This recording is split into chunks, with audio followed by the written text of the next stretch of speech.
2026 का most awaited IPO SBI funds management limited का IPO आ चुका है और साथ ही साथ एल्पाइन टेक्सवर्ल्ड का भी आईपीओ चल रहा है। इनकी डिटेल एनालिसिस हमारे चैनल पे आपको मिल जाएंगी, जैसे कि Aastha Spintex, Nek packaging, Kusumgar, power and infra and Alpine Texworld की भी मैंने डिटेल एनालिसिस रखी है। चैनल को सब्सक्राइब कर लो क्योंकि हर आईपीओ की डिटेल एनालिसिस आपको यहीं मिलेगी। चलो अब बात करते हैं एसबीआई म्यूचुअल फंड्स लिमिटेड की। Operated in 1992, SBI Fund Management had served as the investment management to SBI Mutual Fund since the fund launched in 1987, make it one of the oldest asset management in the Indian market. The company reported total QAUM approximately 29.46 lakh crore. अरे भाई साहब, as of March 31, 2026, holding a mutual fund market share of around 15.3% and the highest among the Indian AMC. मतलब ये अपने mutual fund market का India में 15% hold करती है, इसीलिए लीडर है इस इंडस्ट्री की। The company ownership reflects the dual percentage, State Bank of India रफली 61.9% and the Amundi India holding. Joint venture था SBI and the India holdings का। कुल मिला के बात यह है कि 1992 में ये बनी थी, जो वन ऑफ द ओल्डेस्ट है इंडिया का।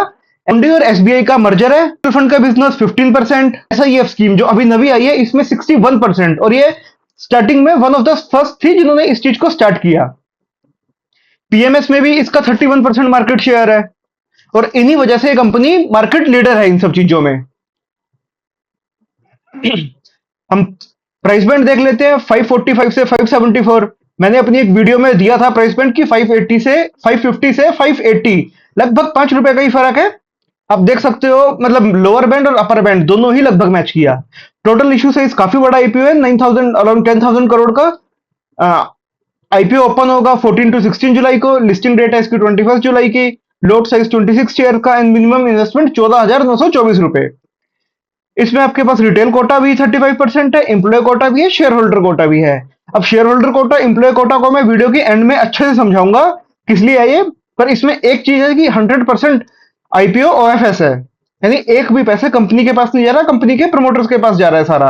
बट इस कंपनी को जरूरत भी नहीं है पैसे की, क्योंकि एएमसी बिजनेस होता है जो, इसमें इतना ज्यादा आपको फंड्स की जरूरत पड़ती नहीं है। कंपनी के ऑब्जेक्टिव इसकी बात करके फायदा नहीं है कि कुछ भी रुपया कंपनी के पास तो जा नहीं रहा।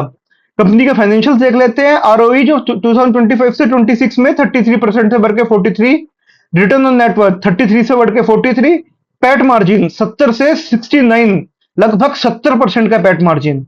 इबिडा भी 92% के आसपास है। Price to book value 19। ये कंपनी जनरली आपको थोड़े high price to book value भी मिलेगी, क्योंकि इनका अर्निंग और प्राइस बहुत अच्छा होता है। ईपीएस 15 का 15 ही रहने वाला है, क्योंकि कोई न्यू शेयर अलॉट नहीं हो रहे। एंड पीई भी 38 का रहेगा। हम पेयर कंपैरिजन भी करेंगे इसका, चेक करते हैं पेयर्स के अकॉर्डिंगली ये ओवर वैल्यू है, अंडर वैल्यू है। पेयर कंपैरिजन देख लेते हैं। आईसीआईसीआई या एचडीएफसी ही हम इनके पेयर में मानेंगे, क्योंकि ये भी टॉप 1 T1 लेवल पे आते हैं। तो इनका अगर पी देखें 47 एंड 40, औरों का भी अगर देखें, निपॉन का 49, आदित्य बिरला का 33%, यूटीआई एसेट मैनेजमेंट कंपनी का 26, एंड पीयर एवरेज 39 है और कंपनी भी 38 के अपने पी पे लेके आ रही है।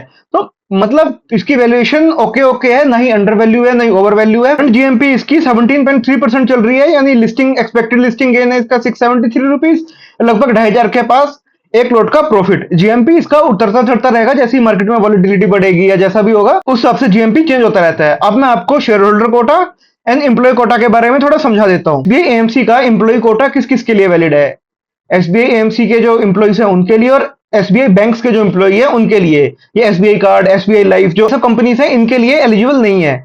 Shareholder quota RSP file हुई है 8 जुलाई को, यानी 7 और उससे पहले जिसने भी एसबीआई बैंक का एक शेयर ले रखा है उसको, वो शेयर होल्डर कोटा के लिए एलिजिबल है। जिसने 8, 9, 10 या उसके बाद लिया है वो एलिजिबल नहीं है। और इसमें ये भी डाउट है, कुछ लोगों का डाउट होता है कि मैं 1 शेयर ले लूं या 10 शेयर ले लूं तो क्या मेरे अलॉटमेंट के चांसेस में कुछ फर्क पड़ेगा। शॉर्ट आंसर इज नो, कोई फर्क नहीं पड़ने वाला। चाहे आपके पास 1 शेयर हो चाहे 10 शेयर हो, आप शेयर होल्डर कोटा के लिए एलिजिबल बस होंगे, उससे कोई एक्स्ट्रा फर्क नहीं पड़ने वाला है, चाहे 1 शेयर लेके रखो चाहे 10। अब शेयर होल्डर कोटा से बेनिफिट क्या बनता है, आप कैसे अप्लाई कर सकते हो। आप रिटेल प्लस शेयर होल्डर कर सकते हो, small HNI plus share holder कर सकते हो, big HNI plus share holder कर सकते हो। आपके पास 2 अलग अलग लोट लेने के चांसेस है। अगर शेयर होल्डर कोटा नहीं होता तो आप सिर्फ एक पेन से एक ही लोट अप्लाई कर सकते हो, लेकिन इसमें आप 2 अप्लाई कर सकते हो। तो आपको जो शेयर आपने ले रखा है वो लिस्टिंग डेट तक होल्ड करना पड़ता है। वैसे कोशिश करा करो कि थोड़ी आगे तक भी होल्ड करो, किसी ने लॉन्ग टर्म के लिए भी ले रखा हो, बट लिस्टिंग डेट तक आपको इसका होल्ड करना पड़ेगा। अब ओवर सब्सक्रिप्शन की बात करें तो मेरे अकॉर्डिंग 15 टू 25x हो सकती है। लिस्टिंग गेन की बात करें तो 10 to 20% मैं एक्सपेक्ट कर रहा हूं। और ये मैं अपने टेलीग्राम चैनल पे आपको फाइनल वर्डिक्ट क्या है, इसकी कोई लेटेस्ट न्यूज आई या कोई भी अपडेट आई, वहां मैं अपडेट करता रहता हूं। तो आप मेरा फ्री टेलीग्राम जरूर ज्वाइन करें। और लॉन्ग टर्म के लिए तो मैं डेफिनेटली अप्लाई करने वाला हूं। एएमसी बिजनेस बहुत प्रॉफिटेबल बिजनेस है। और इन्होंने जनरली आप पीछे अगर कंपनीज देखोगे, सीआई का आईपीओ आया था, उसने भी अच्छा पैसा बना के दिया। तो जनरली ये बिजनेस पैसा बना के दे ही देते हैं। पर ये कोई रिकमेंडेशन नहीं है, एक सिर्फ एजुकेशनल कंटेंट है। थैंक यू एंड अगेन आप चैनल को विजिट जरूर करना, आपको इस पे बहुत वैल्यूएबल कंटेंट मिलेगा।